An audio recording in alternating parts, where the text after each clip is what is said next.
রোববার ভোরের আলো ফোটার আগেই যেন তেহরানের আকাশে নেমে এলো এক অদৃশ্য শোকের চাদর। ফজরের আজানের সঙ্গে সঙ্গে রাজধানীর রাস্তায় রাস্তায় জড়ো হতে শুরু করেন হাজারো মানুষ। কারো চোখে অশ্রু, কারো কণ্ঠে ক্ষোভ, কারো হাতে উঠছে সবুজ সাদা লাল রঙের পতাকা।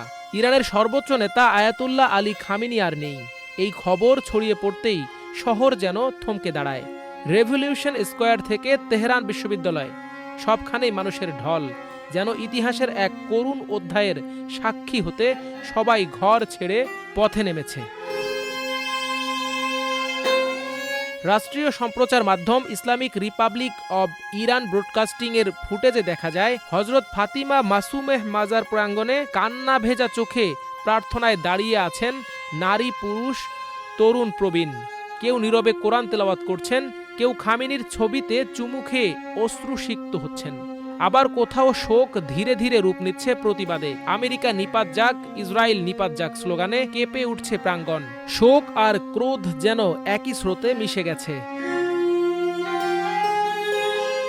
সুপ্রিম ন্যাশনাল সিকিউরিটি কাউন্সিলের বিবৃতিতে জানানো হয়েছে, শনিবার গভীর রাতে নিজ কার্যালয়ে হামলায় নিহত হন খামেনি। ঘোষণার সঙ্গে সঙ্গে পুরো দেশে জারি করা হয় 40 দিনের রাষ্ট্রীয় শোক, 7 দিনের সাধারণ ছুটি। বিপ্লবী গার্ডস প্রতিরোধের অঙ্গীকার করেছে, বলেছে এই রক্তের হিসাব নেওয়া হবে। শহরের অলিগলি জুড়ে নিরাপত্তা বাহিনীর কড়া উপস্থিতি, আকাশে টান টান উত্তেজনা, তবু শোকাহত মানুষের ঢল থামছে না। এই মৃত্যুর খবর প্রথম সামনে আনেন যুক্তরাষ্ট্রের প্রেসিডেন্ট ডোনাল্ড ট্রাম্প ও ইসরায়েলের প্রধানমন্ত্রী বেনিয়ামিন নেতানিয়াহু। তাদের দাবির পর শুরু হয় গুঞ্জন, অনিশ্চয়তা, বিভ্রান্তি। কেউ বিশ্বাস করতে চাননি, কেউ আশার আলো খুঁজেছেন। কিন্তু শেষ পর্যন্ত রাষ্ট্রীয় সূত্রেই নিশ্চিত হয় 3 দশকেরও বেশি সময় ধরে ক্ষমতার কেন্দ্রবিন্দুতে থাকা মানুষটি আর নেই।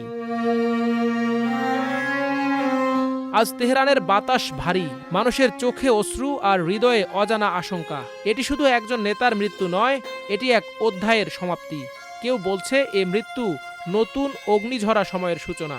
শোকের মিছিল যখন ধীরে ধীরে শহরের রাজপথ পেরিয়ে এগিয়ে যায়, তখন স্পষ্ট হয় ইরান আজ কাঁদছে, কিন্তু একই সঙ্গে প্রস্তুত হচ্ছে এক অনিশ্চিত আগামী দিনের জন্য।